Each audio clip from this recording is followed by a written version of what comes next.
fait remonter ça au XVIe siècle, donc vers 1500, 1550 et après, avec Jean Bodin.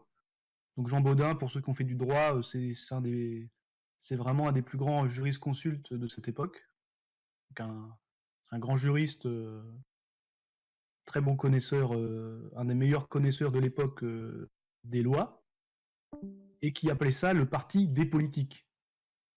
Alors évidemment, à l'époque, il n'y avait pas de parti politique, mais c'est pas parce qu'on était en monarchie que c'était le roi tout seul qui gouvernait tout un pays, tout un royaume, euh, sans administration, sans ministre, sans conseiller, sans préfet, etc., sans aucune administration et sans aucun fonctionnaire. Bon, c'est évidemment pas comme ça que ça marchait. Il y avait déjà un État, un véritable État, C'est tout le monde. et cet État euh, devait exercer le pouvoir, par définition. Et donc on appelait, Jean Bodin appelait le parti des politiques la possibilité même d'exercer le pouvoir, quelle que soit la politique menée par ailleurs. Et on retrouve un petit peu cette notion dans la Constitution actuelle, même si actuellement elle a été largement amendée. Certains titres sont quand même en vigueur, et le premier titre de la Constitution de 58 s'appelle « De la souveraineté », et dans son premier article, on peut lire « La souveraineté appartient au peuple, qui l'exerce par ses représentants et par la voie du référendum. Aucune section du peuple, ni aucun individu, ne peut s'en attribuer l'exercice. » Aucune section du peuple, ni aucun individu ne peut s'en attribuer l'exercice. Alors, par ses représentants, bon, bah, c'est la démocratie parlementaire électorale traditionnelle. Et puis, par la voie du référendum, c'est quelque chose qui n'est plus guère pratiqué aujourd'hui. Le seul qui l'a vraiment pratiqué, d'ailleurs, c'est De Gaulle. Hein, ça a duré quelques années, c'est tout. Avec les présidents qu'on a eu par la suite, il n'y a quasiment eu aucun référendum. Et quand il y en a eu, on n'en a pas tenu compte, on n'a pas tenu compte du résultat. Donc, de toute façon, ça ne sert pas à grand chose. Évidemment, c'est quelque chose qui fait peur. Donc, quand on parle de souveraineté, là, à ce niveau-là, il faut distinguer deux types de souveraineté. Le premier, c'est le niveau que Jean Bodin appelait le parti des politiques, c'est la souveraineté nationale quand on est dans un État-nation, comme la France, ou comme beaucoup d'autres pays européens. Et puis la souveraineté populaire. Alors la souveraineté populaire, elle vient ou pas en deuxième, mais elle ne peut de toute façon exister que s'il y a déjà une souveraineté nationale. Donc la souveraineté nationale, c'est l'État qui a les manettes, et il peut éventuellement ou pas, en fonction du régime, des circonstances, ou éventuellement des domaines d'application, faire déléguer en quelque sorte sa souveraineté au niveau populaire, donc par exemple par des référendums, ou comme ça se fait dans d'autres pays, par des votations, etc. En France, on a plutôt une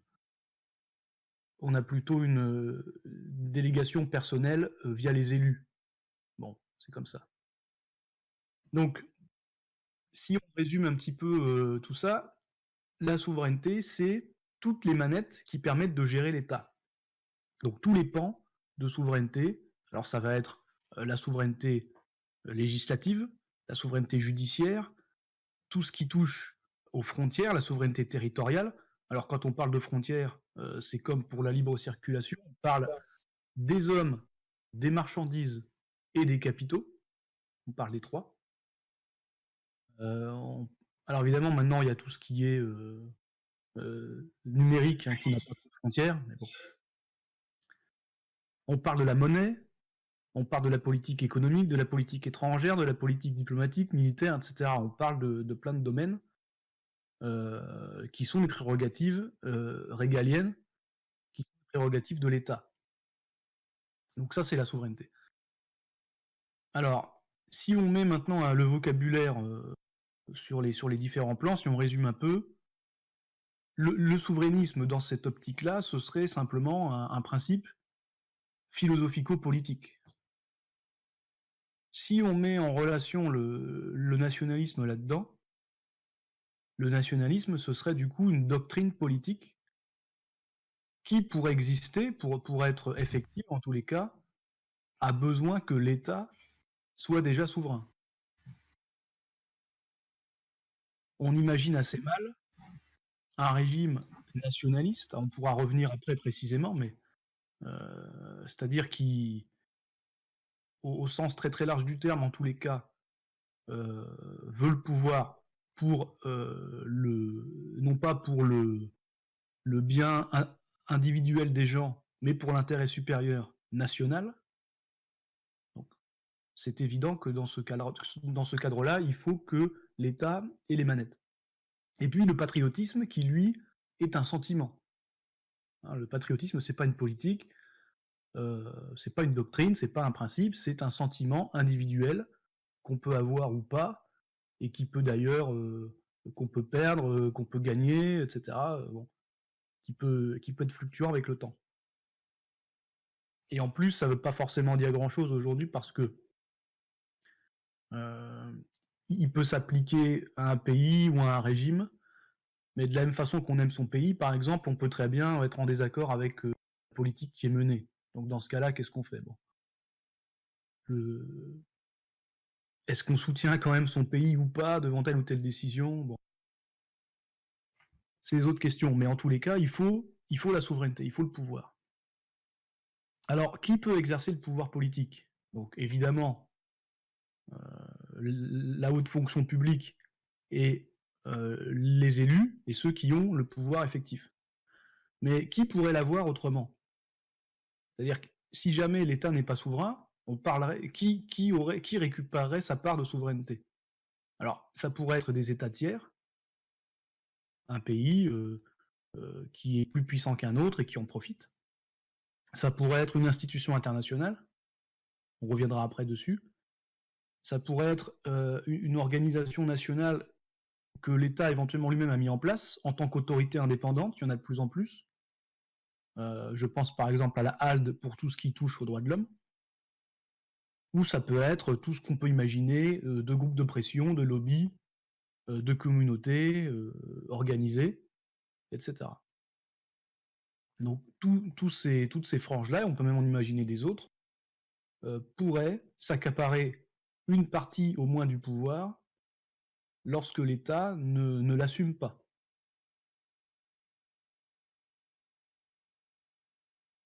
Donc si vous avez compris jusque-là, bon c'est à peu près tout. Après je vais revenir dans le détail aux différents pans de souveraineté et aux différents traités éventuellement qui l'ont phagocyté, et éventuellement un petit retour aussi sur les personnes qui l'ont incarné, les hommes politiques français. Mais bon, globalement, on pourrait s'arrêter là. Il faut avoir les manettes du pouvoir pour diriger le pays, et ça ne présuppose pas de ce qu'on en fait. Tout ce que ça présuppose, c'est de ne pas l'avoir pour le donner à d'autres. Je me souviens par exemple je crois que c'est Marion Maréchal Le Pen qui ricanait à propos de François Asselineau en lui disant non, je crois que c'est Zemmour qui faisait ça, mais qui avait récupéré ce terme de Marion, qui disait ah, vous voulez une république souveraine, mais une république islamique, quoi, quelque part. Déjà, c'est une accusation qui est triviale, mais surtout, l'un ne va pas nécessairement avec l'autre. C'est pas parce qu'on peut attaquer Asselineau sur certaines de ses positions qu'on peut attaquer la souveraineté en tant que telle. C'est assez stupide. Donc, si je reprends les pans de souveraineté, la loi, aujourd'hui, vous ne le savez peut-être pas, si ce n'est pas le cas, je vous l'apprends, le Parlement européen dicte par des directives et des règlements la politique des États membres, grosso modo. Le droit communautaire est très important. Donc le droit communautaire de l'Union européenne. Par exemple, 90% aujourd'hui des lois qui sont passées en France par les chambres parlementaires sont des transpositions de droit européen, donc de directives européennes. Le règlement s'applique tel quel, et alors que la directive est une grande orientation qu'il faut ensuite fixer dans le droit local, c'est-à-dire national. Et sous peine d'amende. Non pas des amendes parce qu'on ne le fait pas, mais des amendes pour retard, parce qu'il est toujours admis que finalement on va le faire. Et qui paye les amendes? Bah, c'est les Français par leur contribution nationale. C'est inscrit au budget de chaque ministère en fonction de la loi. Par exemple, si c'est une loi qui concerne l'agriculture, eh ben, ce sera une amende qui sera payée par le ministère de l'Agriculture. Pour vous donner le montant des amendes à peu près, c'est entre 500 millions et 1 milliard d'euros par an, au minimum. Depuis 20 ans. Hein. Bon. Donc ça, c'est la souveraineté législative qui reste aux Français. Le reste, il leur reste 10%. Et évidemment, il faut retrancher de ces 10% tout ce qu'on n'a pas le droit de faire, tout ce qu'on ne demande pas aux gens, etc., etc. Si on parle de la souveraineté judiciaire, c'est-à-dire par qui est rendue la justice? Alors aujourd'hui, vous allez me dire par des magistrats français, qui sont d'ailleurs le plus souvent d'extrême gauche. Mais en fait, ça c'est pour le particulier. Mais la justice qui est rendue au niveau d'un État, c'est pas quelque chose qui va concerner X ou Y. C'est des mesures qui feront jurisprudence et qui vont concerner des industries qui auront des conséquences très lourdes. Et aujourd'hui, c'est la Cour de Luxembourg qui globalement s'est accaparé le droit. Et je rappelle que le moindre règlement de l'Union européenne est supérieur à la constitution des États membres. Et en plus, l'interprétation du droit européen est telle que le magistrat peut faire à peu près ce qu'il veut. Par exemple, si on parle d'immigration, comme la politique de travail est liée à celle de l'immigration, puisque que ce soit vrai ou faux, on considère que quelqu'un qui vient dans un pays, à partir du moment où il est présent, va transformer le droit du travail par sa simple présence, parce qu'il ne travaille pas, parce qu'il va faire du travail au noir, justement, ou etc., etc. Donc de toute façon, il y a un lien. Et comme l'Union européenne doit gérer le travail, eh ben, elle s'est octroyé le droit de gérer en même temps l'immigration. Mais de base, ça n'y est même pas. Donc il y a une interprétation du droit. Bon. Par exemple, je me souviens d'un livre de Zemmour qu'il avait écrit dans les années 90 qui s'appelait Le coup d'État des juges, je crois, c'est ça le titre. Et dans ce livre-là, il expliquait par exemple que beaucoup de juges qui ne connaissent absolument rien aux politiques entrepreneuriales en France et se foutent. Hein, je veux dire, le magistrat, c'est un administrateur, hein, c'est pas un entrepreneur. Et donc, ce qu'ils font, c'est que par exemple, dès qu'une entreprise française ne respectait pas stricto sensu le droit international, eh bien, hop, s'il y avait besoin d'un petit coup de pouce d'un service secret étranger, par exemple la CIA, eh bien, le dossier était déjà fait par un pays étranger, ça arrivait sur la table du juge qui condamnait l'entreprise française. Et ça, c'était tous les jours. Tous les jours. Vous vous demandez pourquoi on a désindustrialisé.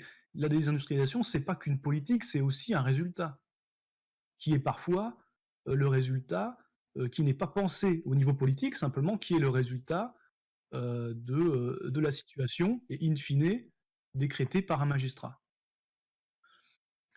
Vous avez la souveraineté, donc j'ai parlé tout à l'heure territoriale au niveau des frontières, la libre circulation ou pas des hommes, dans quelle proportion, lesquels, d'où, les marchandises pareil, les capitaux pareil.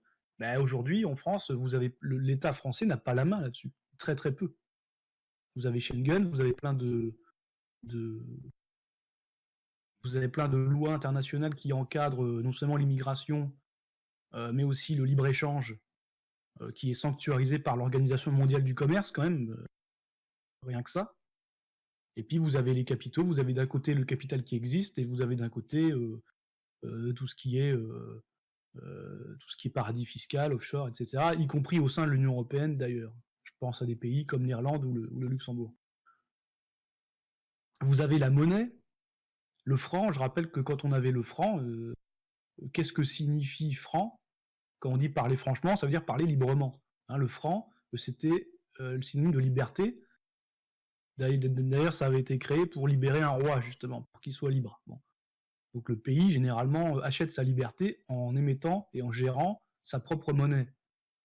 Depuis que c'est géré par une banque centrale européenne, à laquelle il faut bien accorder plus de 20 pays à une politique donc monétaire et donc in fine économique et sociale commune, dans des pays qui ont pourtant des organisations, des systèmes fiscaux, de fonctionnariat, etc., extrêmement différents, ça n'a pas de sens. Mais c'est pas grave, c'est pas grave.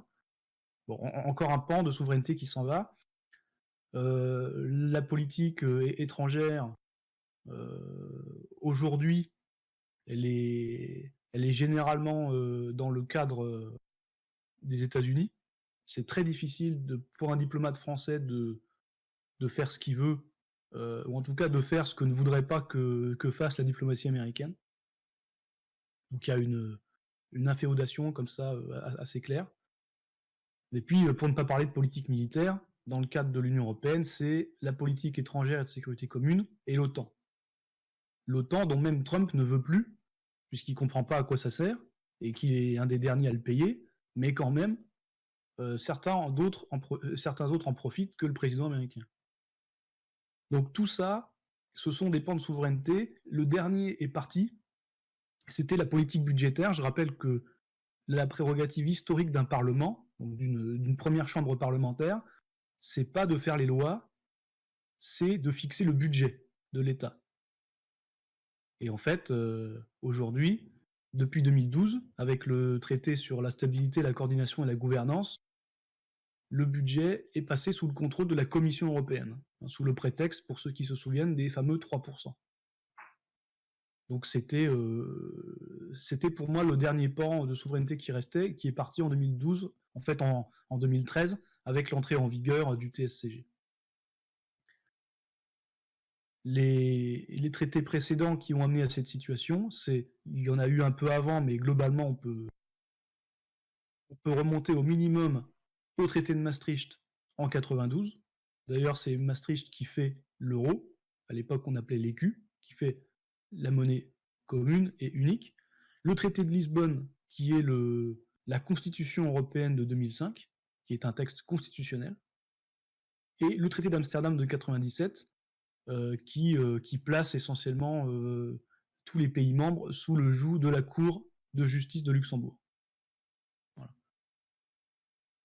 Et après, donc je parle même pas des institutions mondialistes. Bon, tout ça, j'en ai parlé par ailleurs. Vous pouvez retrouver un de mes articles sur Jeunes Nations là-dessus, sur le mondialisme et l'Union européenne. Donc je détaille pas dans cette mini présentation. Mais donc tout ça pour dire que la souveraineté, qu'est-ce qu'un nationaliste peut réclamer, que ce soit en politique, donc de circulation, faire ses lois, faire sa monnaie, etc. Qu'est-ce qu'il peut faire de tout ça s'il n'a pas la souveraineté? Il est obligé d'être souverain, c'est un prérequis. C'est une condition non suffisante, mais absolument nécessaire.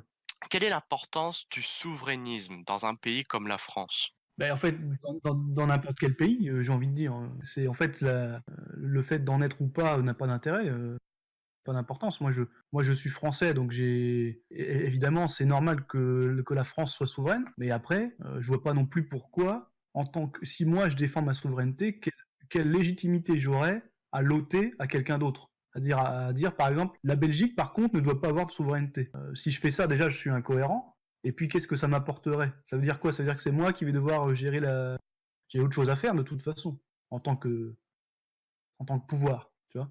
C'est intéressant pour tout le monde et c'est vraiment indispensable pour pouvoir gérer ses affaires. C'est exactement comme si on vous disait, par exemple, je sais pas moi, vous gagnez 2000 € par mois, on va vous dire, sur ces 2000 €, c'est moi qui vais les gérer. Voilà. Et puis là où tu habites, c'est moi qui vais choisir où tu habites aussi. Et puis ce que tu bouffes, c'est moi qui vais choisir ce que tu bouffes aussi.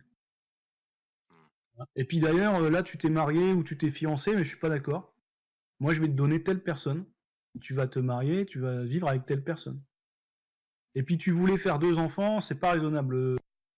Je t'en accorderai peut-être un, je te le dirai dans 5 ans. Ouais, bah c'est ça la souveraineté. Bien. Ok.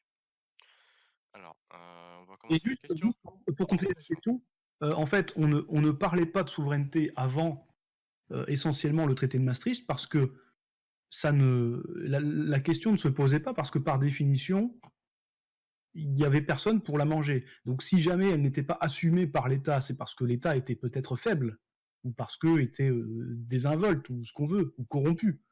Ou même, au contraire, un État corrompu a tendance à abuser de sa souveraineté plus que le contraire. Mais même si jamais il est impotent, il fait n'importe quoi, de toute façon, s'il en avait besoin à un moment donné, il l'avait.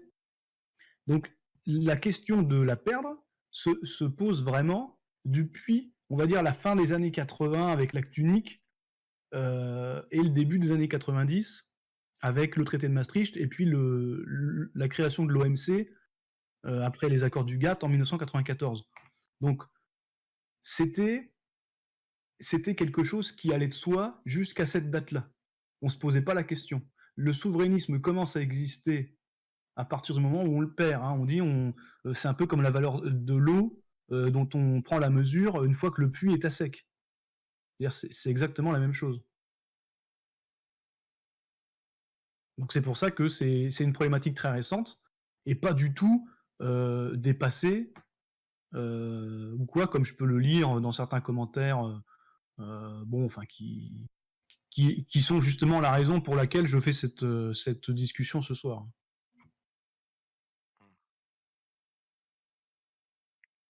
D'accord. Bah écoute, Jean et moi, je te propose qu'on commence les questions. Vas-y, Il vas-y. y a dans le... Alors, une question de Agnès Business. Question simple qui va probablement vous faire répéter, mais comment un nationalisme intègre pourrait ne pas être souverainiste? Oui, bah c'est ça, je ne sais pas. C'est exactement mon introduction. Donc je le répète hein, pour ceux qui n'étaient pas là ou qui ont pour enfoncer le clou. Le souverainisme est un principe. Le nationalisme est une doctrine politique et en l'occurrence qui a besoin du souverainisme pour pouvoir se développer. Et si je rajoute là-dedans le patriotisme, c'est un sentiment. C'est pas sur le même plan. Mais oui, c'est évident que qu'un nationalisme, alors je ne sais pas ce qu'on appelle intègre ou pas, mais il est souverainiste par définition. Le problème, c'est qu'aujourd'hui, on parle de nationalisme pour dire tout et n'importe quoi. On parle plus de nationalisme d'une nation, ce qui est une tautologie, mais qui est la définition, c'est pas moi qui l'ai inventé. Moi j'ai rien inventé de tout ce que je vous dis là. Hein. Mais, on parle de nationalisme de n'importe quoi, de choses qui n'existent pas. On parle de nationalisme blanc, on parle de nationalisme européen, on pourrait parler de nationalisme humain. D'ailleurs, vous remarquerez qu'aussi bien Thomas Ferrier que l'ancien président de la Commission européenne parlait de nationalisme européen, M. Barroso. Bon, bah si y en a qui veulent faire du nationalisme avec M. Barroso, qu'ils aillent chez M. Barroso, très bien. Mais au bout d'un moment, faut être logique, quoi. Et il faut réfléchir un minimum. Hein. D'accord. Pour en revenir à ce que tu disais sur Maastricht, tu disais qu'il n'y avait personne pour la manger. Tu vois? Bah, Et... jusqu'à l'acte unique, en fait, jusqu'en 86, oui, il n'y avait pas grand monde. D'accord. Alors, il y a une question commentaire de la part de Philippe qui aimerait prendre la parole en vocal. Faut pas hésiter. Ouais, ouais. Bien sûr. Dans la mesure où tous les autres bloquent leur micro, il n'y a pas de souci. Je voulais faire un commentaire d'ordre général. Tu vois. Par exemple, moi je me souviens, il y avait eu pour les lunetiers, il y avait eu un problème au niveau de l'Europe. Ils avaient une concurrence avec les Chinois. Et en fait, l'État français a fait qu'ils ont organisé pour que leurs produits se fassent enregistrer à Poitiers. Donc en fait, ils avaient déplacé la frontière à Poitiers. Et le fait qu'il y ait un trajet de camion rendait le fait de faire des affaires pour les Chinois complètement impossible en France, au moins sur le marché, sur la marchandise lunettes. tu vois. Et ça, c'est typiquement le truc technocrate. Quand on veut, on peut. Les Polonais, et si tu veux, moi j'ai l'impression que tout est comme ça. Ceux qui veulent pas payer les amendes de l'Europe, ils ne les payent pas. Et quand tu veux faire des emplois fictifs, tout d'un coup, ça se retrouve interdit dans l'emploi fictif, la fonction publique est interdite, on le déplace dans l'associatif. Paris est bourré de ce genre de choses. Il y a bourré d'emplois fictifs de l'associatif avec des tonnes et des tonnes d'argent. Il y a eu l'affaire là pendant les retraites avec Delevoye là, qui avait une dizaine de mandats différents, plus de 100 000 euros de revenus par mois. Ce qu'il y a, c'est que moi, je veux bien le truc des lois, les machins systémiques ou l'économisme, ou le monétarisme. En fait, on n'en sort pas. J'ai l'impression que c'est vraiment qu'une question de volonté. C'est pour ça que je préfère Ferrier plutôt que les souverainistes, parce que Ferrier, il arrive à englober plus de choses. Que les souverainistes sont assez bornés sur la loi, le 49.3, la Asselineau, et c'est un discours qui est de plus en plus inaudible pour moi. Je voulais savoir si tu vois, si tu as l'impression que c'est un peu des vieilles lunes, quoi, qui traînent depuis très longtemps, en tout cas à l'extrême droite. Non, mais de mélanger les lunetiers et les trucs qu'on veut, ça aussi, c'est. Enfin, je veux dire, c'est pas plus malin que ce que fait Asselineau. C'est-à-dire que si on veut que l'État fasse les choses le mieux possible, on pourra toujours en discuter. Personne ne sera jamais d'accord. Personne. Mais ça, c'est pas un problème de souveraineté. Ça, à partir du moment où on a le droit de prendre une décision, bah effectivement, statistiquement, on a à peu près 99,9% de chances d'en prendre une mauvaise. Bon. Oui, Mais, mais si après tu peux encadrer par un système, j'ai l'impression que ça sert à rien. mais, T'as un mais pouvoir le système, pardon. qui a la volonté de contourner les choses, il le fera. Non, Là, ce mais qu'il y a, c'est qu'on a un pouvoir qui veut la situation telle qu'elle est, quoi. Mais alors, évidemment que cette absence de souveraineté, déjà, ne tombe pas du ciel. Elle a été voulue. Elle a été voulue par des gens, ceux qui ont inventé le principe du responsable pas coupable. Des gens qui voulaient l'apparat du pouvoir, mais sans avoir à l'assumer et oui, à l'assumer dans les faits et à le prendre véritablement. Donc, Même ça, c'est pas l'Europe. Tu retrouves ça au niveau de l'État. mais Enfin, que ce je comprends soit pas la critique de l'Europe par rapport au souverainisme. Mais en fait, toutes les critiques que j'ai faites, elles sont pas uniquement dues à l'Union européenne. Quel que soit l'échelon qui phagocyte ta souveraineté, encore une fois, à l'échelle individuelle, que ce soit ta mère ou ton patron ou ton voisin qui t'empêche de vivre, ou ta femme éventuellement, ou ton enfant s'il te fait chier, je sais pas, à quelque niveau que ce soit, au-dessus, en dessous, ou alors au même niveau ou quelqu'un qui n'a aucune légitimité, c'est pareil. Ça change rien. Ça change absolument rien. Il ne faut pas mélanger le débat sur l'Union européenne qui est une forme d'anti-souveraineté qui prétendait, comme l'Union soviétique, être déléguée. On va faire une souveraineté européenne, exactement comme les pays soviétiques disaient, enfin ils ne le disaient pas, ils n'avaient pas le choix. Euh, on va faire une délégation de souveraineté, c'est-à-dire qu'on va Ils avaient le pouvoir de la violence, l'Union européenne l'a pas. Tu vois. mais peu importe, de toute façon, que ce soit une violence économique, est-ce que c'est pas une violence la violence économique? Est-ce que de Elle est saisir impuissante, l'Europe, elle fait rien de tout ça. Les Allemands, t'es absolument pas obligé de les payer. Enfin, mais ça c'est encore, excuse-moi, mais c'est tiré par c'est le petit bout de la lorgnette. et toi aussi, hein, en ce moment-là. Mais non, Philippe, non, parce que à partir du moment où on est dans un système, on prend tout ou on prend rien. Alors si on commence à dire, ah ben moi je veux le système, mais par contre vos amendes de merde, je les paye pas, et ben on va me dire, eh ben tu sors. C'est exactement comme si tu veux adhérer à une association, et puis au moment de payer ta cotisation, tu dis allez vous faire foutre. Et ben tu vas te faire jeter dehors de l'association, et ce sera bien fait. Il n'y a jamais eu d'éjection de l'Union européenne et ça n'arrivera jamais, même si tu ne payes pas les amendes, parce que c'est pas de toute façon le. Enfin, c'est pas le. L'Union européenne n'a jamais réussi à faire ça. Il n'y a D'accord. pas Donc, d'Union européenne techniquement sur le terrain, ça n'existe non, pas. Tu vois. C'est donc, vrai qu'il donc, n'y a pas de violence en général. Tu vois. moi, président de la République, je ne paierai pas les amendes. Bah très bien, je vote pour toi. Mais le problème, c'est que là, C'est on est. déjà le cas, on doit pas les payer. Hein. On doit payer deux, trois trucs de symboliques, mais on ne doit pas payer nos amendes. Hein. Philippe, si je peux me permettre un commentaire, j'aimerais que tu ne coupes pas la parole, s'il te plaît. Ce rendra le débat plus agréable. Merci. les sommes que j'ai données tout à l'heure, je peux les retrouver, elles sont publiques, c'est celles qui sont payées. Alors, j'imagine qu'il y en a encore plus qui ne le sont pas. C'est possible. Ou alors on fait traîner les choses. Donc, par exemple, pour l'année 2008, c'était 2008, hein, ça fait plus de 10 ans, c'était 800 millions. Bon, 800 millions, c'est pas grand-chose. Sur le budget de l'État, effectivement, un État qui a des centaines de milliards, bon, il va dire, allez, je te file 1 million pour te faire plaisir, ou un petit milliard, et puis on n'en parle plus. Voilà, bon. Je vais pas dire ici ce que je pense de Nicolas Sarkozy, parce qu'autrement, Feuerwerkschaft devra supprimer ce que je dis, ou c'est la chaîne qui sautera et j'irai en prison. Mais bon, je veux dire, Non, sur toi. mais là, mais si on parle de souveraineté, c'est une question de principe. Alors après, on peut dire que seul compte le résultat et on emmerde les principes. Mais dans ce cas, il ne faut pas discuter du principe. Mais là, on parle du principe. Je suis désolé, c'est peut-être pas le bon sujet, mais c'est comme ça. Si on dit, moi, je fais du cas par cas vis-à-vis de l'Union européenne, je prends ce que je veux.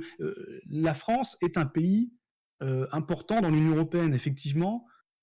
Si la France, tant qu'elle a encore une certaine puissance militaire et économique, si elle dit à un moment donné je vous emmerde, les autres ne vont pas l'éjecter.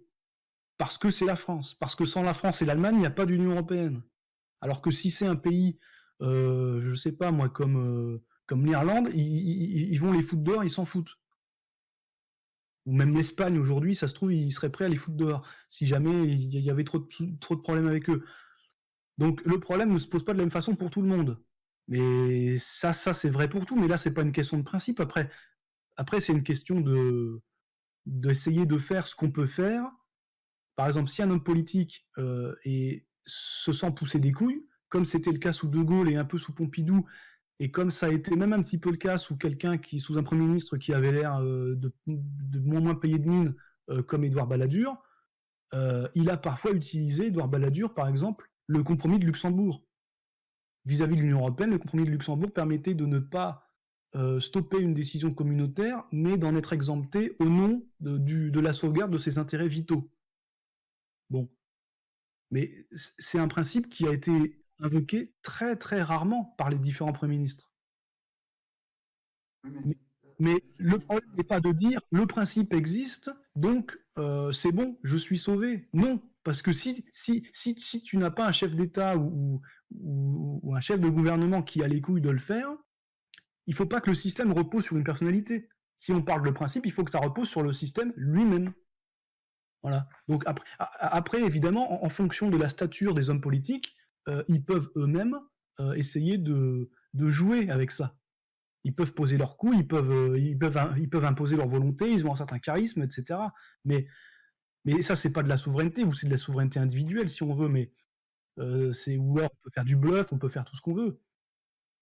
Ouais. Après, les discussions techniques et de principe au niveau de communication, on se retrouve dans le problème qu'a fait la maire Le Pen, à vouloir de parler de monnaie européenne, ces choses totalement techniques et inaudibles, et en plus qui sont techniquement complètement contournables par le pouvoir.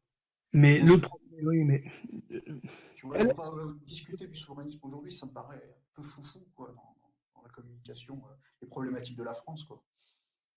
Mais tout ce que la France devrait faire, elle ne peut pas le faire. Elle en est empêchée. Alors évidemment que si... Moi, si je suis au pouvoir, il y a un certain nombre de choses que je ferais. Mais pourquoi je le ferais? Parce que je m'enlèverais de ces institutions-là, de ces organisations-là. Tout simplement. Qu'est-ce que tu en as à faire? Est-ce que la France n'était pas la France avant Maastricht? On en a rien à foutre. Le but, c'est pas de sauvegarder ce genre de petits trucs. Et s'il faut faire des traités bilatéraux, on fera des traités bilatéraux. C'est pas un problème.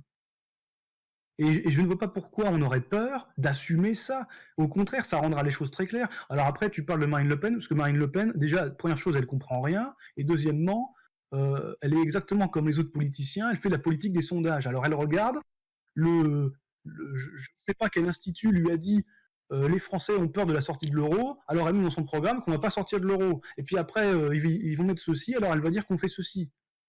Bon, bah je veux dire, il y a des hommes politiques qui gouvernent au sondage, et puis ceux qui sont en dessous se font même élire par les sondages. Bon, bah, c'est tout à ce niveau-là, mais ça, c'est pas de la politique, ça.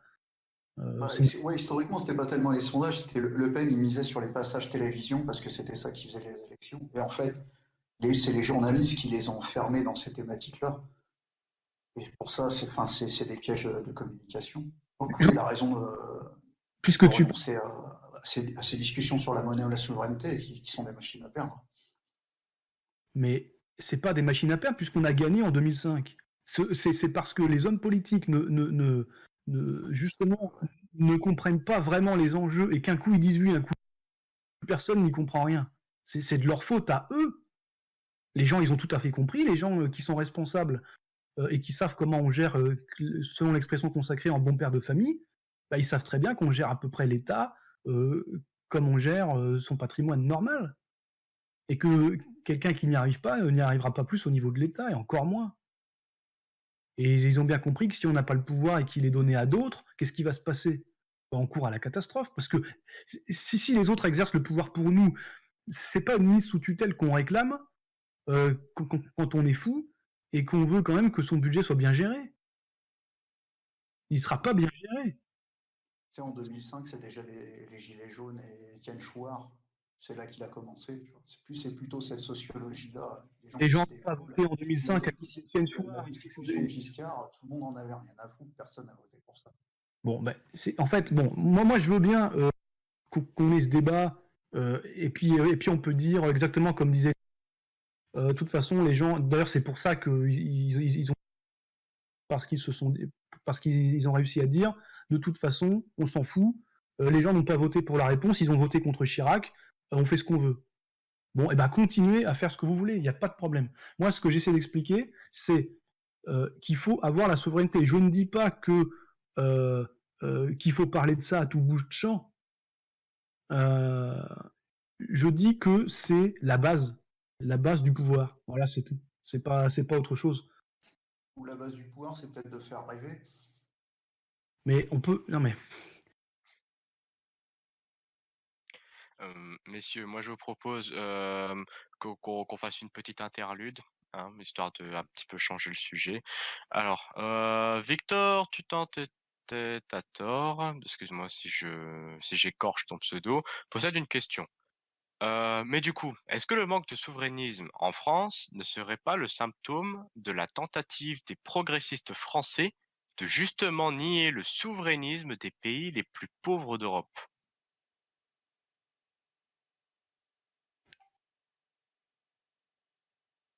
t'as un exemple en tête? C'est une bonne question. Peut-être que Victor peut développer? Moi, j'ai pas d'exemple qui me vienne en tête, hein. Pour moi, le manque de souverainisme des dirigeants français, c'est de ne pas vouloir du pouvoir en termes de responsabilité, mais de le pouvoir en termes de revenus et en termes de prestige. Voilà. Il n'y a rien d'autre à comprendre. Ce sont des opportunistes et des vendus. Dans le cas où ils sont juste cons, voilà, c'est juste la première solution. Ou alors, si c'est pas ça, c'est qu'ils sont achetés. Et c'est très facile dans un régime technocratique européen où toutes les normes sont fixées par des lobbies, toutes. Vous pouvez regarder combien ont l'autorisation d'exercer à Strasbourg et essentiellement à Bruxelles. C'est eux qui font les lois. Et donc, je vote ton amendement et ensuite tu me donnes un bon revenu, quoi. Voilà, c'est comme ça que ça marche, hein. Mais bon, de toute façon, le Parlement européen, vous pouvez y aller. Alors peut-être pas en ce moment, mais la plupart du temps, il est ouvert au public. Donc vous y allez et vous regardez ce qui se passe, hein. C'est très drôle. C'est exactement comme pour aller dans un procès en France, hein. Certains procès se font à huis clos, mais la plupart, vous pouvez y aller, hein. Vous prenez une après-midi, vous y allez pour vous marrer et pour voir l'état du pays. Ah, alors, Victor a développé. Ouais. Alors, Victor dit, vous parliez du nécessaire de reconnaître le souverainisme des autres pays. Mais d'un autre côté, c'est la France qui tient encore l'Europe à bout de Oui, bras, c'est pour ça que militairement et économiquement. oui, c'est pour ça que je disais tout à l'heure que quand on parle d'Europe aujourd'hui, la France, si elle voulait, c'est-à-dire si on avait des hommes politiques qui se couchent pas, ils pourraient encore, dans la situation actuelle, se faire entendre, parce que personne, ils sont à peu près 50% avec l'Allemagne, quoi. Donc personne ne se dirait, on va trop faire chier les Français, parce que si jamais ils se barrent, tout notre truc s'écroule par terre. Vous imaginez l'Union européenne sans la France, vous? Pas plus que sans l'Allemagne. Ça s'écroule en une nuit. Parce qu'il n'y a plus personne pour le gérer, plus personne pour le payer. Oui, tout à Donc, fait d'accord. il faut profiter de notre situation de force. Effectivement, on a la chance de ne pas être le Portugal. En termes de puissance, effectivement, on va dire stratégique, géopolitique, économique, etc. Et culturel, évidemment. Même si le Portugal est un grand pays aussi. Donc, voilà, oui, oui.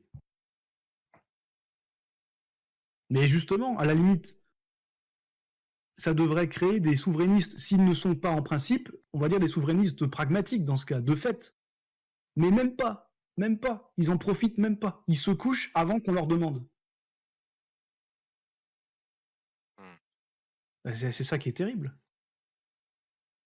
Et c'est là où, rien que ça, on voit que tous ces gens-là ne peuvent pas travailler dans l'intérêt du pays. Et s'ils ne travaillent pas dans l'intérêt du pays, je vois pas comment ils pourraient le faire dans l'intérêt des gens, hein, des citoyens. Ou alors, ils vont le faire, non pas des citoyens en général, mais d'une minorité de citoyens, et on en revient, vous pouvez appeler ça ce que vous voulez, communauté, caste, classe éventuellement, mais ce sera pour un petit nombre, généralement quand même des hauts fonctionnaires.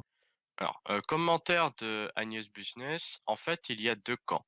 Ceux qui veulent utiliser la puissance de la France dans l'UE actuelle et ceux qui veulent en sortir par principe pour réaménager des accords bilatéraux, etc. Est-ce que tu valides, Jean-Yves? Oui, moi je n'aurais pas voulu qu'on fasse une fixation sur l'Union européenne, bien qu'on soit obligé d'en parler, puisque évidemment, comme j'ai dit tout à l'heure, c'est une des principales sources qui phagocytent la souveraineté française, mais ce n'est pas la seule. Mais oui, disons que si on veut se définir par rapport à l'UE, certains qui essaient d'utiliser la puissance de la France dans l'UE actuelle, ouais, encore faudrait-il que ça existe, quoi. Ça aussi, sur le principe, pourquoi pas, mais dans les faits, il y a quoi depuis 30 ans? Il n'y a rien. J'ai pas d'exemple. En fait, c'est exactement ce que disent les gens. C'est une logique d'entrisme, mais où on finit par paraître tellement minoritaire qu'on peut rien faire. Donc c'est une stratégie perdante en fait. D'accord. Il y en a qui ont essayé. Par exemple, mais pourquoi est-ce que... Déjà, je vais dire deux choses. Tout à l'heure, je crois que c'était avec Philippe, on parlait d'un peu de Le Pen. Jean-Marie Le Pen était le souverainiste, en fait, le plus dur de la vie politique française, un des plus durs de la vie politique française depuis un demi-siècle, un peu plus d'un demi-siècle, parce que lui, il était carrément contre le traité de Rome. Il y a un Le Pen avant Algérie, après Algérie. Voilà, de 1957. Il était déjà contre. Mais oui, mais ça change rien, parce que Le Pen de 57, qui a voté non au traité de Rome, il en était encore fier en 2009. Et il l'a dit publiquement dans un discours, dont je me rappelle très bien. Donc sur ce point-là, il était même fier à l'époque de ne pas s'être trompé. Il y a des gens, il y a d'autres souverainistes comme Philippe de Villiers qui, lui, auraient admis, comme l'a fait De Gaulle, le traité de Rome, mais qui bloquaient ensuite. Et même De Gaulle n'a admis le traité de Rome, parce que, encore une fois, au niveau des dates, le traité de Rome c'est 57, De Gaulle arrive en 58. Là, il se pose la question. Il se dit, est-ce que ce truc-là qui vient tout juste d'être signé, c'est très récent, c'est tout frais, j'ai encore l'opportunité de le foutre en l'air. Est-ce que je le fais ou pas? Il s'est posé la question. Il a fini par en conclure, non. Allez, on est quoi? On est 5-6. Je vais essayer de... C'est à peu près homogène. je vais essayer d'utiliser ça pour booster la France. Donc en fait, ce que dit Agnès Business, là, De Gaulle s'est déjà dit ça en 58. Mais ça n'a pas tellement marché, hein. Ça n'a pas tellement marché. Il a fait ce qu'il a pu, et puis une fois qu'il est parti, de toute façon, ses successeurs ne le font pas, et puis c'est foutu. C'est extrêmement dangereux de faire ça. Il faut pas que la politique repose sur un homme, sinon le pays est foutu dès que le bonhomme s'en va, ou perd sa tête, ou je ne sais pas. C'est extrêmement dangereux. On peut pas jouer à la roulette russe avec son pays, quand même. Qu'est-ce que c'est que ça?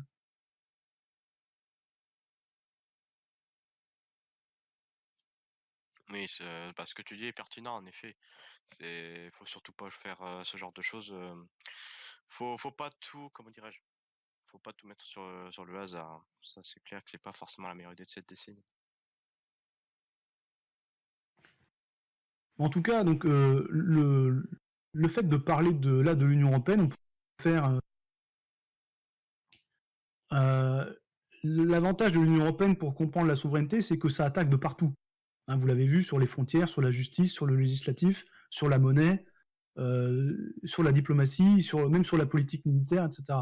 Donc c'est un cas d'école. Maintenant, il n'y a pas que ça.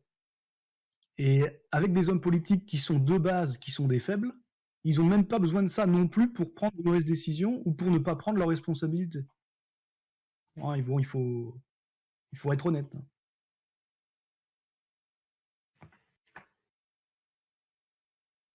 Mais moi, la discussion, je voulais pas qu'on l'ait sur le fond, j'allais dire de l'UE ou pas, évidemment que l'UE est une connerie.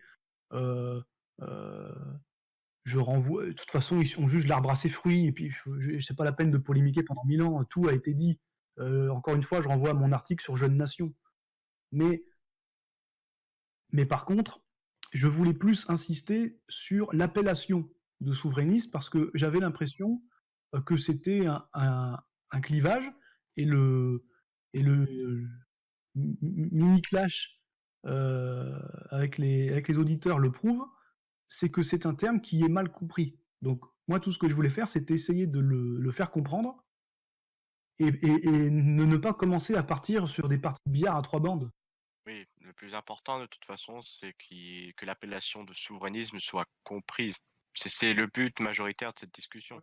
Qu'elle soit comprise et qu'à partir du moment où on dit qu'un nationaliste est par essence un souverainiste, qu'on ne puisse pas opposer les deux, ou qu'on ne dise pas ah t'es identitaire, donc si t'es identitaire t'es pas souverainiste, si t'es souverainiste tu peux pas être identitaire, etc. Quoi. C'était un peu pour mettre fin à toutes ces polémiques là, en fait, que je voulais faire ça aussi. Oui, c'est le plus important. Il faut faire passer le message à plus de personnes possible. C'est un fait. Hein. Je pense que le mot est un peu mal vu, déjà parce que dans l'inconscient du peuple, c'est lié à la monarchie. Hein, quand on dit la souveraineté, le souverain, c'était le roi, par définition. Et comme beaucoup de Français ne sont pas royalistes, ou en tout cas, même s'ils le sont plus ou moins de cœur, ils seraient pas prêts à le.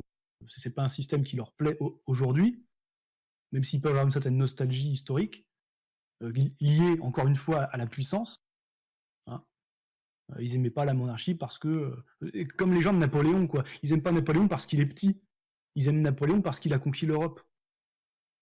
Donc, c'est pas forcément des salauds, mais c'est simplement que c'est une nostalgie de la grandeur. Donc, en ce sens-là, ils aiment ce mot, mais du coup, il est un peu quand même galvaudé et un peu mal vu.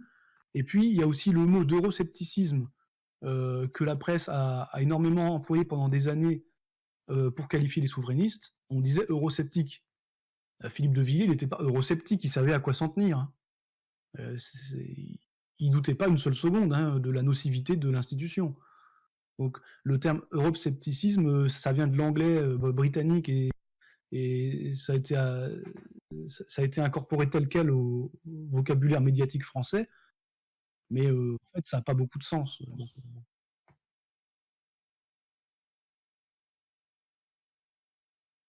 je sais pas si s'il y a d'autres questions, si quelqu'un veut faire.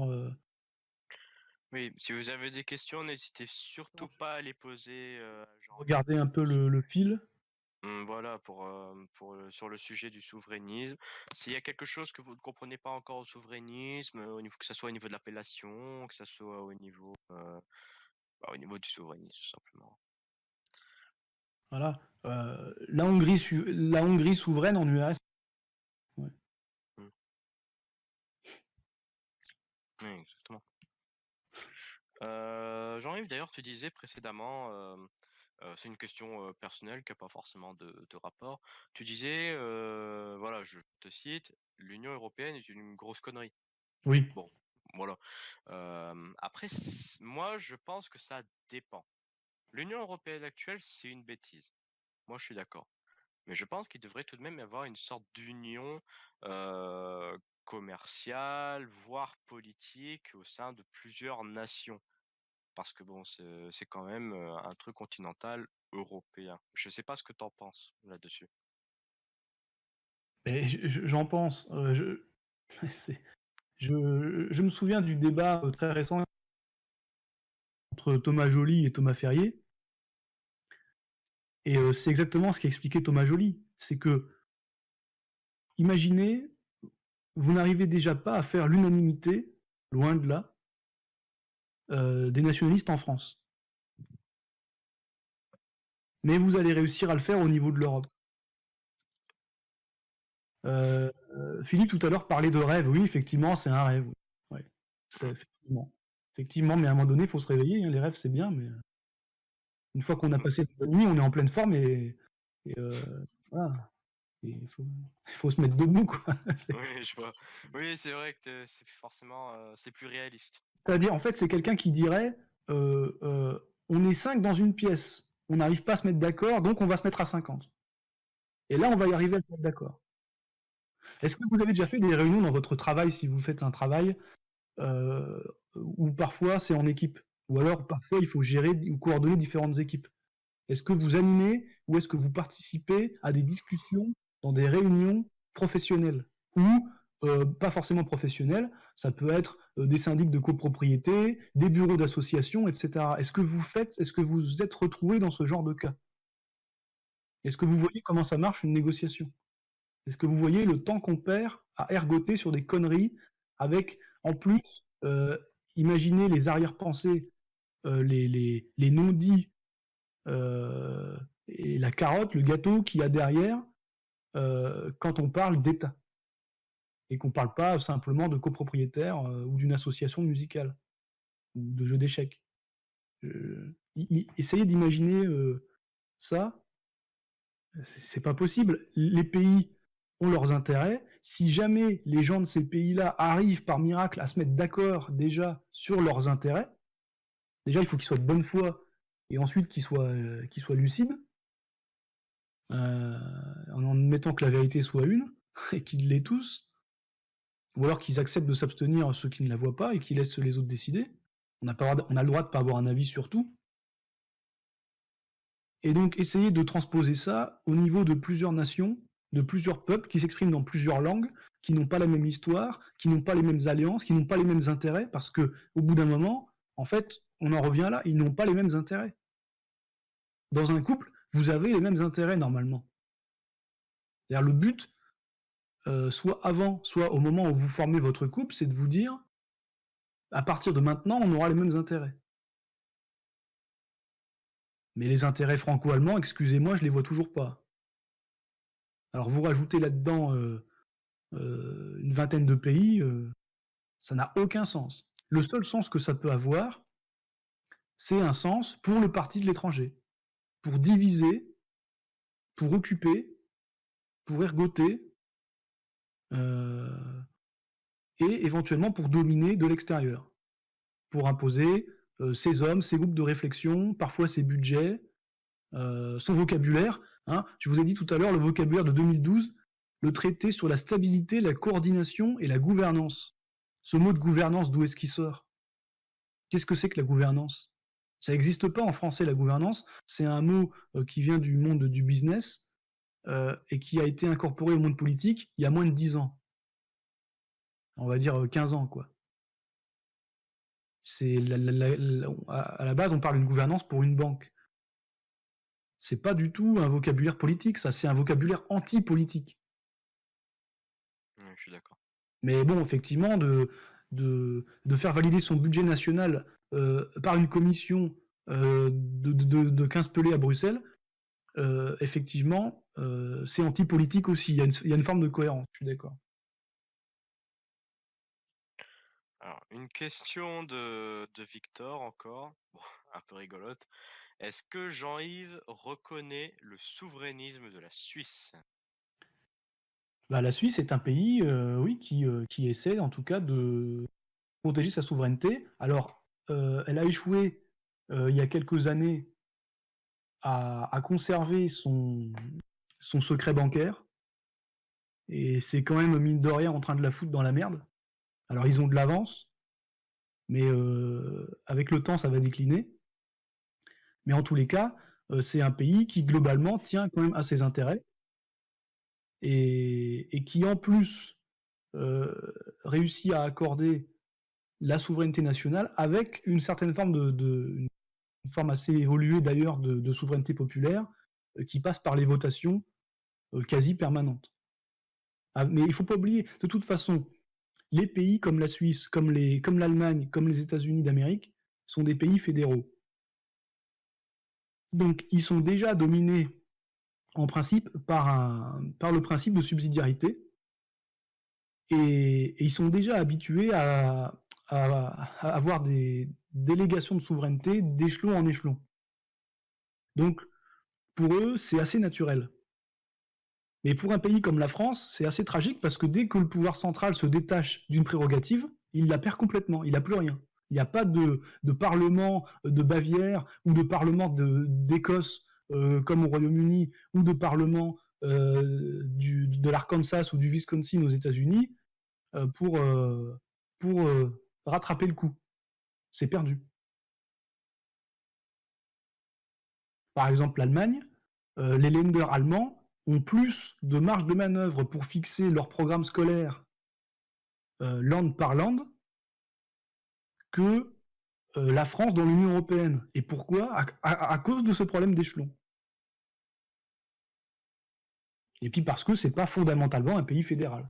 Donc c'est plus facile pour un pays qui est déjà fédéral ou confédéral comme la Confédération helvétique, la Suisse, de s'adapter à un modèle qui l'est parce que du coup elle peut s'en sortir, elle connaît le modèle, elle peut le maîtriser, plutôt qu'un pays centralisé comme la France qui va tout perdre d'un coup et qui n'a pas cette culture de l'échelon.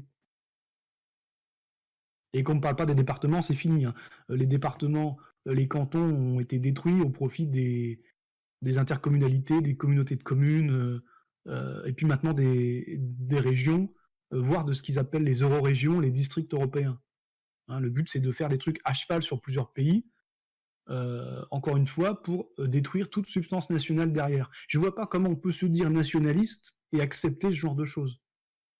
Vous savez que les Alsaciens ont fait il n'y a pas longtemps, il y a quelques années, un référendum. Le référendum portait évidemment sur la fusion du Haut-Rhin et du Bas-Rhin, mais pas seulement.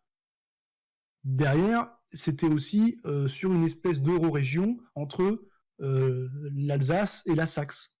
Et donc, c'est pareil entre la France et l'Espagne, etc. Ils essaient de faire des régions transfrontalières européennes. Et en fait, pour court-circuiter les États à tous les niveaux. Voilà. D'accord. Oui, je partage ton avis sur ce point-là. Ça, je suis tout à fait d'accord. Alors, il y avait une question de Bhakti, mais qui avait été apparemment répondue. Alors, comment on fait avec cette logique d'intérêts différents par rapport à ce que tu avais dit ultérieurement? Il s'applique du coup aux régions, aux villes et même aux individus. Logique, anarchiste ou individualiste?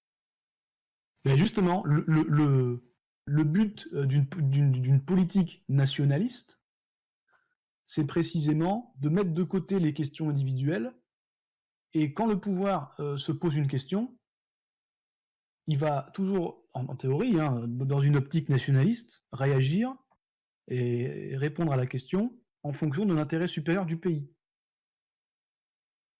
Alors après, on peut s'entendre ou pas sur ce qui est l'intérêt supérieur du pays.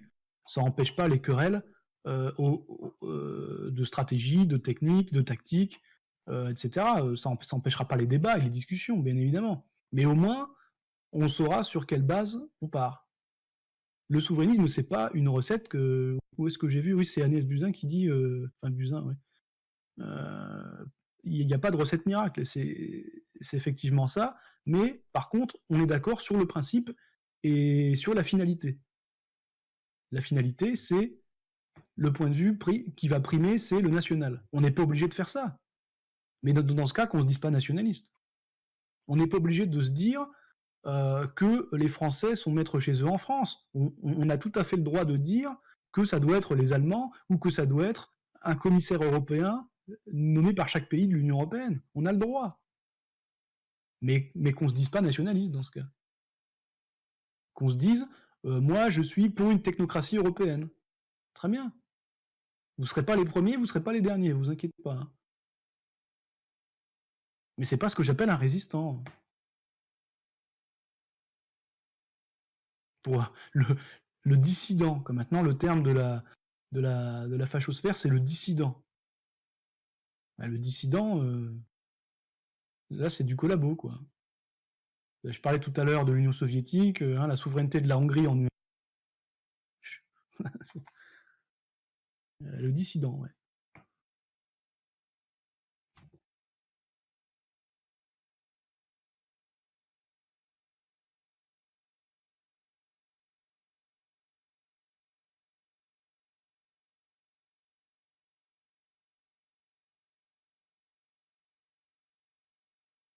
Bah, le problème d'Asselineau, là je lis les commentaires, le problème d'Asselineau c'est que lui effectivement c'est un puriste de la souveraineté.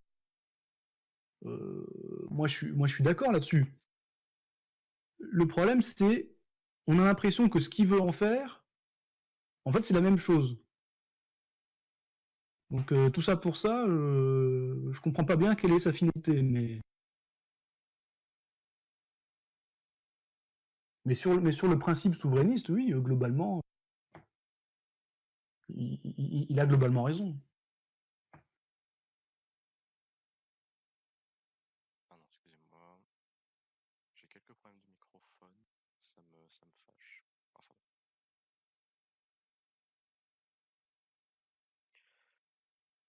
Alors, Agnès Business dit: pourrions-nous parler des questions de souveraineté énergétique, médiatique, etc. Ouais, très intéressant, ouais. Ben, c'est-à-dire qu'effectivement, aujourd'hui, qu'est-ce qu'un pays comment est-ce qu'un pays peut être libre?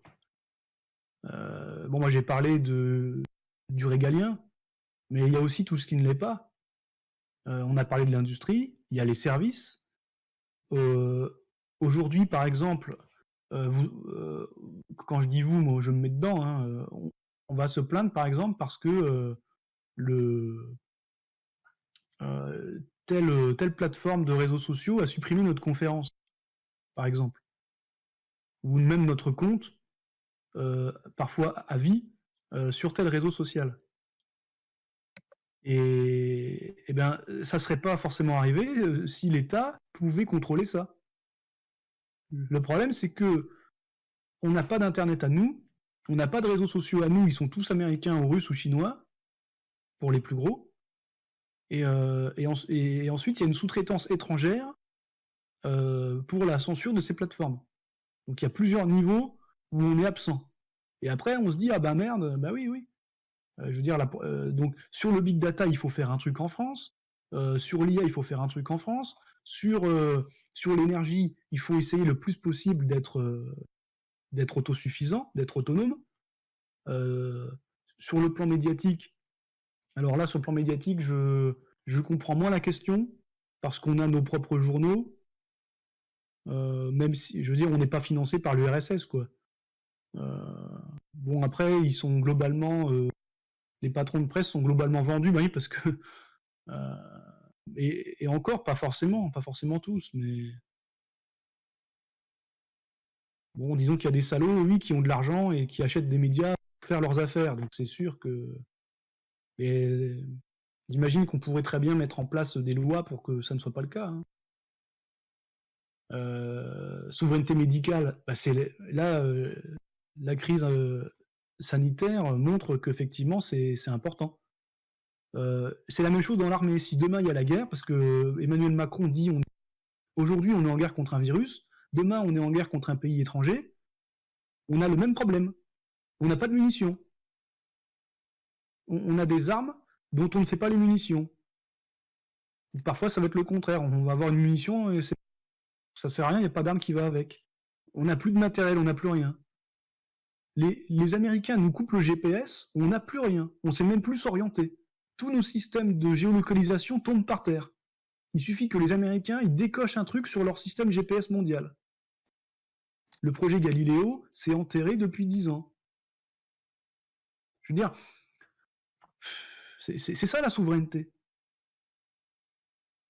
Effectivement, il y a le régalien, et puis après, il y a tout ce qui est santé, alimentaire, énergétique, industriel, les services, la finance, l'information, puisqu'aujourd'hui, le plus important, c'est les informations hein, qui circulent. Hein, c'est ce qui forme le big data. C'est toutes les informations qu'on produit manuellement ou la plupart du temps automatiquement à chaque seconde. Et ça se monnaie, ça coûte très cher et c'est extrêmement important à avoir. Eh ben non, les Français s'en foutent. Et quand ils s'en foutent pas, ils disent ah, faudrait peut-être qu'il y ait un truc au niveau européen pour le. Voilà, on se défausse. C'est une logique de lâche, hein, tout simplement.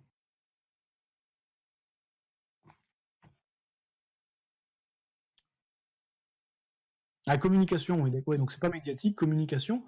Ben oui, c'est exact. Oui, je disais ça pour le GPS, mais c'est vrai, par exemple, de manière générale, avoir son infrastructure, ses relais, ses propres satellites, etc., bien sûr.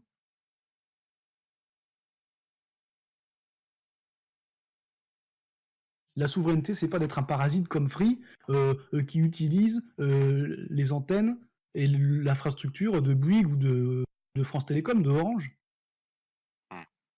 Le but de la France, c'est d'être Orange ou Bouygues, c'est pas d'être Free, hein, si on veut dresser un parallèle.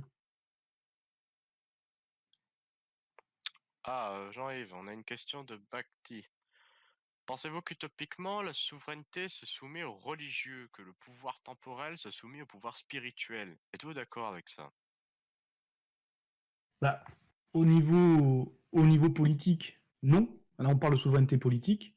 Rendez à César ce qui est à César, rendez justement la séparation du temporel et du spirituel. Donc non, après, dans une optique traditionnelle, ce serait comme ça. Mais j'ai écrit justement un petit bouquin qui s'appelle Résistance et tradition qui explique tout ça. Mais c'est pas parce que je fais des conférences sur René Guénon que je suis guénonien ou que je suis traditionnaliste. C'est intéressant de comprendre comment ça marche, mais c'est pas un système que je prône. Surtout que le religieux, même historiquement, la France, par exemple, en fait, le pouvoir royal français, souverain, a passé son temps à la lutter contre la papauté, par exemple. Hein, d'où la présence des deux papes à Rome et à. C'était la guerre permanente. Et heureusement qu'il y avait des hommes d'État comme Richelieu pour, pour mettre le là et qui les empêchait pas d'être religieux. Hein, c'était quand même un cardinal, mais. Donc utopiquement, non. Non, non. Et plus ça avancera, à mon avis, moins il faudra le faire parce que, en fait, la science, la religion et la science ont tendance à s'exclure, quoi, parce qu'elles se remplacent l'une l'autre.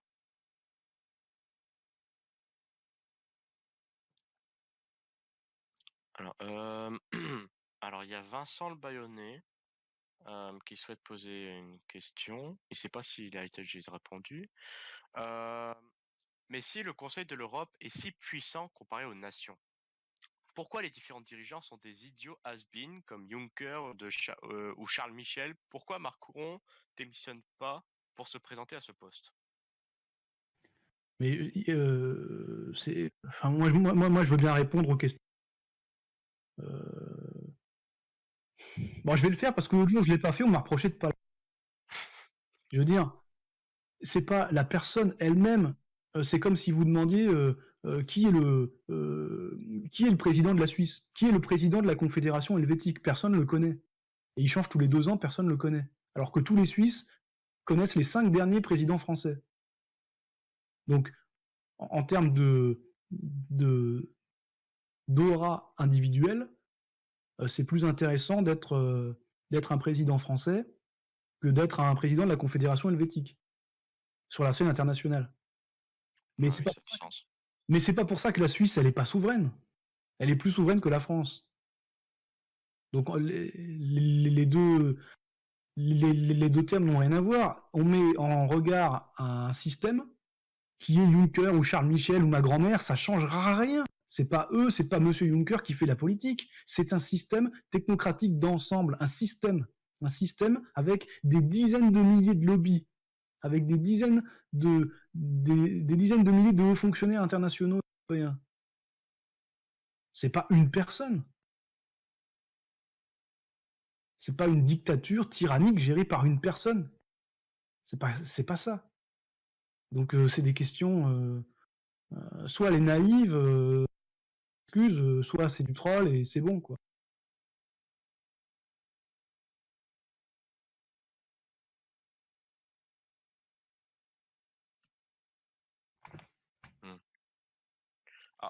Agnès a eu une coupure. Alors, il ne sait pas s'il y a une réponse, mais recommanderiez-vous des ouvrages sur la question de la souveraineté, avec ou sans terminologie? Ça, c'est Ben, une bonne question. oui, ben, sur la souveraineté, historiquement, alors je vais en profiter pour ce que j'avais dit tout à l'heure, pour citer les quelques souverainistes français, puisque c'est une question finalement assez récente. Les premiers souverainistes français qui doivent se qualifier de souverainistes parce que ça ne va plus de soi à leur époque, c'est Philippe Séguin et Marie-France Garot.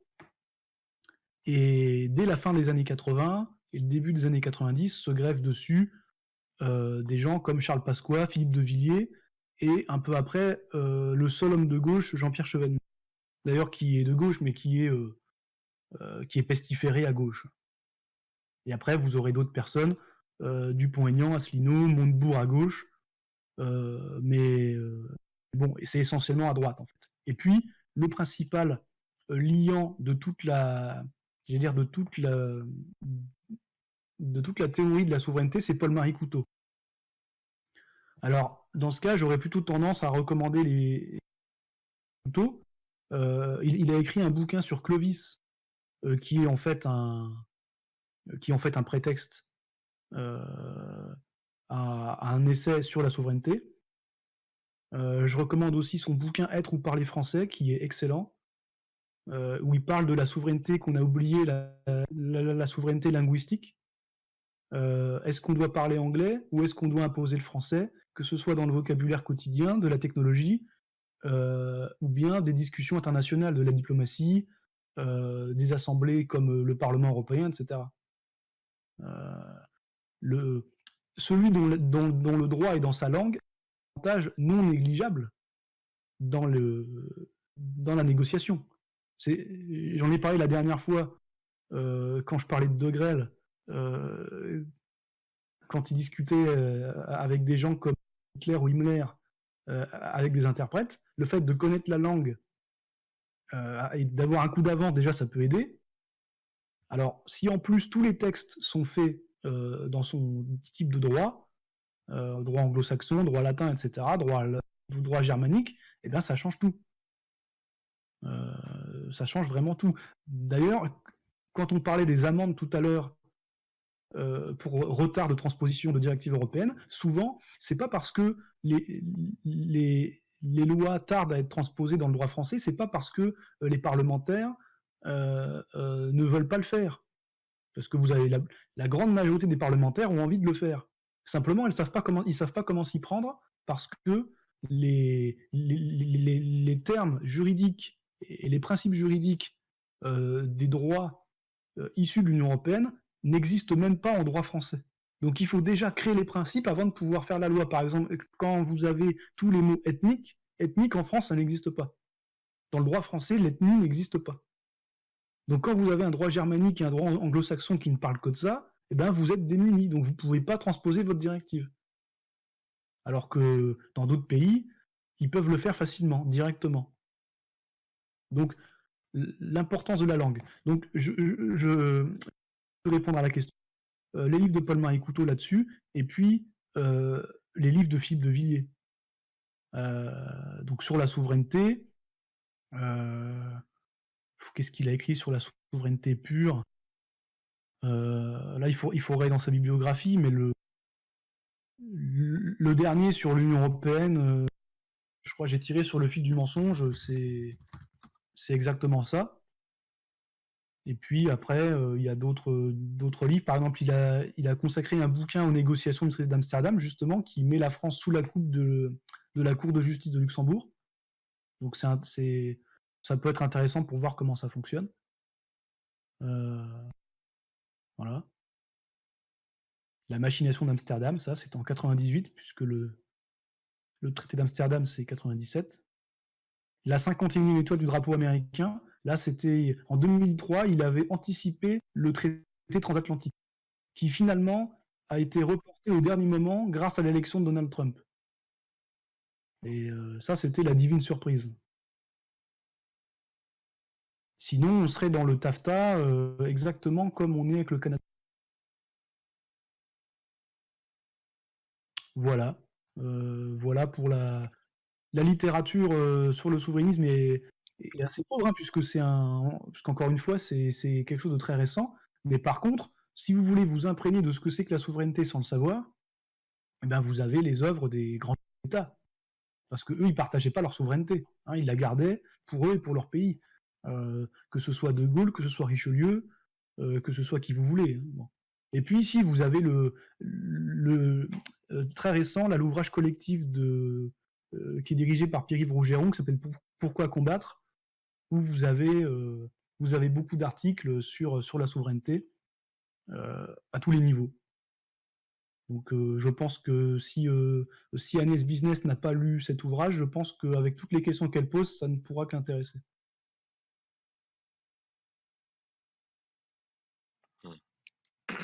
Voilà pour l'aspect bibliographique. Oui.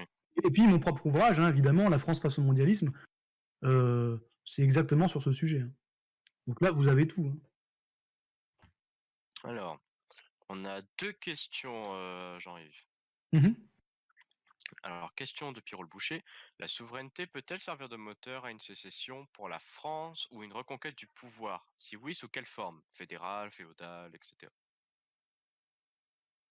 Ben, reconquête du pouvoir, la souveraineté, je ne sais pas comment on l'entend, mais si la souveraineté, c'est avoir le pouvoir, avoir le pouvoir comme prélude à une reconquête du pouvoir, c'est soit ça marche à l'envers, soit c'est de la logique élémentaire, mais c'est trop lié.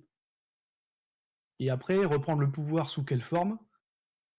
Le problème, c'est que si on n'est pas un État fédéral, moi je me méfie des technocrates européens, c'est pas pour encenser les technocrates français. C'est-à-dire que s'il y a un haut fonctionnaire français qui dit bah moi je vais refaire la France sur un coin de table et je vais te montrer comment que ça marche, moi je suis réticent, je suis plus que sceptique parce que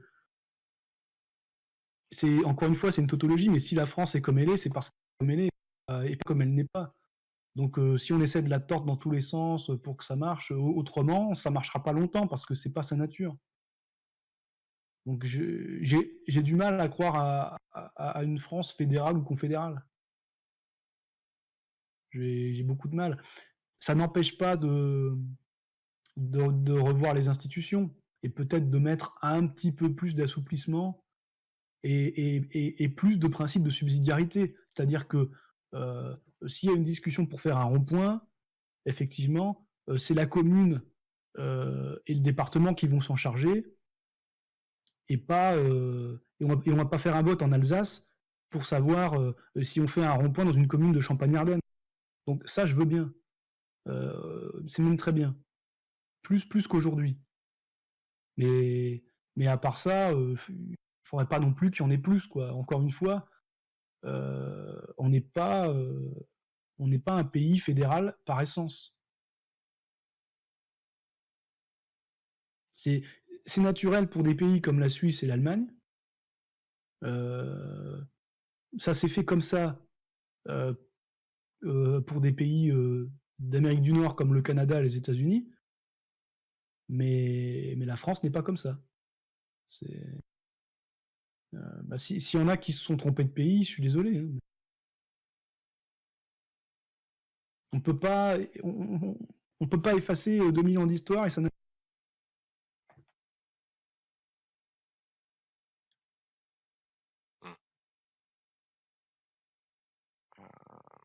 Ah oui, une remarque, enfin une question de Victor. Mais l'Europe ne serait-elle pas une arme des politicards égocentriques et progressistes français pour s'en mettre plein les poches en trahissant le peuple? Mais il y arriverait très bien sans l'Europe. Ou la fin de l'Europe leur enlèverait ce pouvoir? C'est-à-dire que ça se verrait un peu plus, c'est tout. Mais de base, oui, c'est ça. D'ailleurs, qui est-ce qu'on met au Parlement européen? Qui les grands partis? Je ne parle pas des souverainistes parce que les souverainistes eux-mêmes envoient leurs meilleurs soldats au Parlement européen.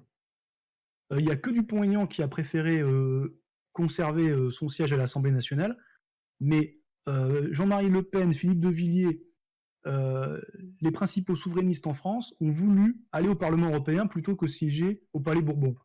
Et puis, de l'autre côté, du côté des partis du système, c'est le contraire. On recyclait en fait sur les listes européennes des politiciens qu'on ne savait plus comment soit se débarrasser, soit recaser au niveau national. Donc on les envoyait à Strasbourg pour qu'ils fassent pas chier. D'ailleurs, on se souvient de Rachida Dati qui disait « c'est chiant ». Eh oui, c'est chiant, effectivement, je te le fais pas dire. Bon, après, c'est chiant à 6 000 €, c'est pas mal, quoi. Mais bon. Et quand je dis 6 000 €, c'est au bas mot, à mon avis, c'est plus. Mais bon, bref. Mais oui, c'est chiant. Donc en fait, eux-mêmes s'en foutent. Eux-mêmes s'en foutent, ils sont pas là pour faire de l'Europe, ils sont là pour se recycler, pour gagner de l'argent. Et d'ailleurs, il y a des observatoires de l'Europe qui avaient... Alors moi, mes chiffres datent un peu parce qu'ils sont de 2009-2010, pour le bouquin que j'ai sorti en 2011, mais je pense pas que ça ait changé beaucoup, parce que c'est une logique systémique. Vous avez énormément de députés européens qui, après 1 ou 2 mandats, c'est-à-dire après 5 ou 10 ans maximum à Strasbourg, de plus en plus à Bruxelles d'ailleurs, se retrouvent embauchés dans le privé. C'est-à-dire, après 1 ou 2 mandats, ils arrêtent la politique et ils deviennent conseillers d'une industrie ou d'une grande entreprise dans le privé. Et quand on regarde attentivement quelles sont ces industries ou ces entreprises, eh ben, on se rend compte qu'ils sont recyclés à prix d'or dans des entreprises qu'ils ont favorisées en tant qu'élus avec des amendements. Donc voilà, tout marche bien, quoi. Par exemple, vous favorisez un système électrique de Hager qui aura le monopole de 300 millions d'Européens, et derrière, vous allez être embauché au conseil d'administration. Enfin, c'est pas embauché, mais nommé avec des émoluments, etc. Par exemple. Et ça marche pour tout. Puisque c'est que de la normalisation, eh ben ça se prête extrêmement bien à ces petits arrangements. Voilà. Mais il ne faut pas du tout écouter la propagande qui dirait que ce serait pour faire un contre-pied à l'Amérique, pour avoir une souveraineté véritablement européenne, ce qui n'est pas possible, mais n'est même pas fait de toute façon. De toute façon, si c'était fait, ce serait possible. Donc à la limite, là, on pourrait juger sur pièce, mais c'est pas le cas, et c'est pas le cas. Encore une fois, puisqu'il n'y a pas d'intérêt commun, et puisque ils essaient même pas de le faire. Ce ne sont que des mots qui servent de prétexte, effectivement, comme le dit Victor, pour s'en mettre plein les poches, et pour essayer de trahir en ayant le moins possible l'air de le faire. Voilà.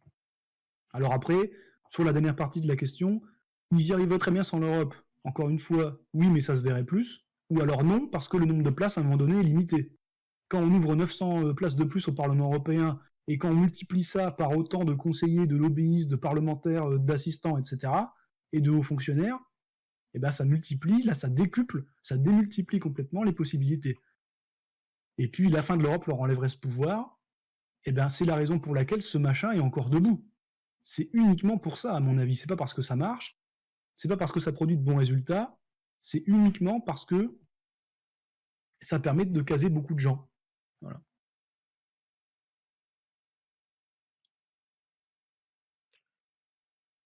Ok, bah c'est une belle réponse, hein, Jean-Yves, en effet.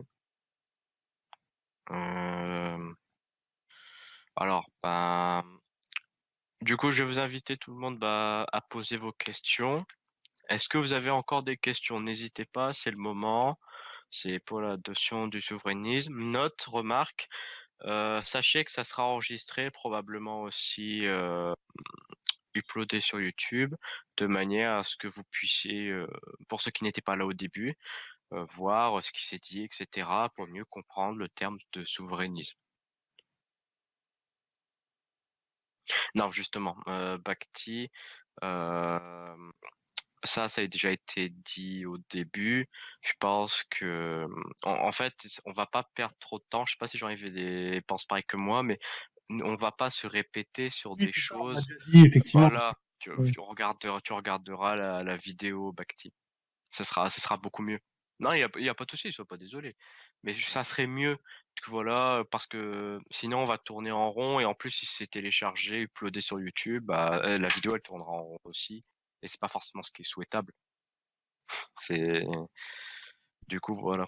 Mais voilà, tu auras la réponse en vidéo par les dires de Jean-Yves, bien entendu. Donc voilà. Si vous avez des questions, n'hésitez pas. Sinon, Jean-Yves, tu as peut-être quelque chose à rajouter, quelque chose que tu voudrais dire.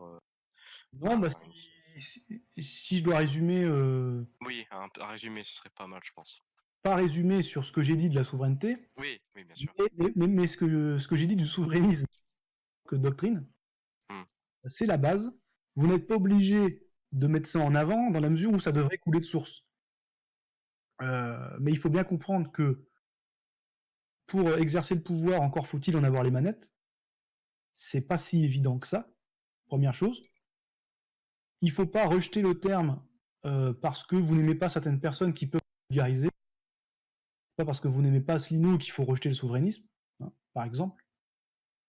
Et il ne faut pas l'opposer, surtout, encore une fois, à d'autres termes.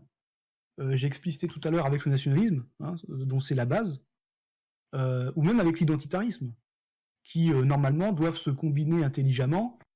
La souveraineté pour pouvoir faire tout ce qu'on veut, plus protéger son identité. Et pour protéger son identité correctement, il est nécessaire d'être souverain dans son propre pays, évidemment. Voilà, c'est tout. Et après, pour tous ceux qui rêvent de... Parce qu'ils ont échoué en France, alors quand je dis échouer eux, pas eux à titre personnel, mais à échouer à changer la politique nationale, essayer de se dire qu'ils vont la court-circuiter en prenant le pouvoir au-dessus, c'est une chimère. C'est une chimère. C'est pas parce que c'est pas parce que vous échouez à être président de la République française que vous avez réussi à être président du monde. C'est un rêve de petit garçon qui n'est pas sérieux et qui n'a aucun sens. Vous aurez jamais de président du monde. Et si jamais il y a un vrai président de l'Europe qui est nommé officiellement ou élu officiellement, etc., et que ça marche, si jamais ça marchera pas grâce à lui. Ça marchera parce que en dessous, il y a des intérêts convergents des nations ou des peuples qui sont en dessous. Et peut-être que à long terme, ça peut se faire, mais c'est pas un projet que vous pouvez forcer et vous rabattre dessus en disant dans 5 ou 10 ans on fait comme ça. Non, dans 5 ou 10 ans, ça sera pas comme ça non plus. C'est des projets qui prennent beaucoup de temps, il faut pas les forcer. Il faut qu'ils soient naturels s'ils veulent avoir des bonnes bases et durer. Et j'ose espérer que ceux qui veulent que ces projets-là adviennent, c'est pour qu'ils durent et pas juste pour satisfaire leur petit ego pendant 5 minutes, hein, ou pendant la durée d'un mandat. Donc voilà, c'est C'est une vision à long terme, et la souveraineté permet justement à un pays d'avoir une vision à long terme, ce que n'a pas la France. Encore une fois, la crise sanitaire le démontre, une crise militaire le démontrerait, on serait balayé encore plus vite. Si on n'a pas le matériel, si on n'est pas capable de le produire, ou même vous avez un truc tout con, vous produisez des trains, mais votre réseau ferré n'a pas la bonne taille, et ben vos trains ne peuvent pas rouler dessus. Bravo. On n'a que des emmerdes comme ça. Et ça, c'est très concret, ça. Et ça, c'est pas se faire plaisir avec des rêves européens chimériques. Ça, c'est résoudre les problèmes de demain, ça. Vraiment. Et par contre, alors peut-être un dernier mot, Forershaft, par rapport s'il y en a qui rêvent vraiment de nationalisme européen. Oui. Je vais redire ce que j'avais dit dans ma conférence sur De Grelle. Avant d'essayer de monter des institutions pour mettre d'accord des peuples, quand les peuples entre eux ne sont déjà pas d'accord, et de les mixer encore moins d'accord, avant de faire des constructions comme ça, d'espèces de fuite en avant, si vous voulez vraiment œuvrer de votre côté pour un projet européen, je vous le répète, et on le répétera jamais assez, faites-le à votre échelle. Encore une fois, je suis pas certain qu'il y ait beaucoup de gens en France qui ont des réels contacts, non pas avec des expatriés, mais avec des vraies personnes étrangères dans le monde, et a fortiori en Europe. Je suis pas certain qu'il y en ait tant que ça. Combien de personnes ont un vrai ami allemand avec qui ils parlent, soit en français parce que cet allemand connaît le français, soit en allemand parce que vous avez appris l'allemand, soit en anglais pour avoir une langue commune, par exemple, entre vous? Je suis pas certain qu'il y ait beaucoup de gens dans ce cas-là. Et on parle pas d'un contact avec lequel on fait un jeu vidéo de temps en temps. On parle d'un ami avec lequel on a des discussions régulières, quelle que soit la fréquence, mais régulières, pour connaître les enjeux du pays dans lequel il est, et réciproquement lui apporter les nôtres, pour avoir des échanges communs, peut-être des visites évidemment touristiques, culturelles, etc., ensemble, et pour créer un réseau comme ça, à la limite, au fur et à mesure. Ceux qui parlent d'Europe, s'ils commencent pas déjà par faire ça, mais qui veulent faire comme les technocrates, une table rase, ou alors refaire le monde avec un papier, c'est voué à l'échec. Si vous voulez vraiment le faire, si vraiment l'Europe, vous pensez qu'à ça, et que vous vous dites nationaliste européen, etc., faites ça. Faites ça. Commencez dès maintenant avec le pays que vous voulez, avec des Grecs, avec des Allemands, avec des Anglais, avec des Italiens, des Espagnols, c'est pas les pays qui manquent. Faites ce que vous voulez, mais faites-le. Voilà. Pas avec des Anglais. Hein. Et pas forcément des Européens d'ailleurs, parce qu'à ce compte-là, pourquoi ne pas le faire avec des Brésiliens, des Russes, je ne sais pas moi, pourquoi se limiter à l'Europe dans ce cas? Vous faites-le avec des Albanais et des Kosovars, là, puisque c'est la mode en ce moment, si j'ai bien compris.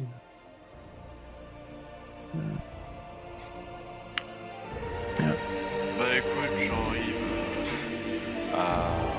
Oui, c'est vrai que. Non, mais là, je taquine. Ouais. Je l'avais compris. mais bon. Du coup, voilà, bah écoute, Jean-Yves, un grand merci à toi.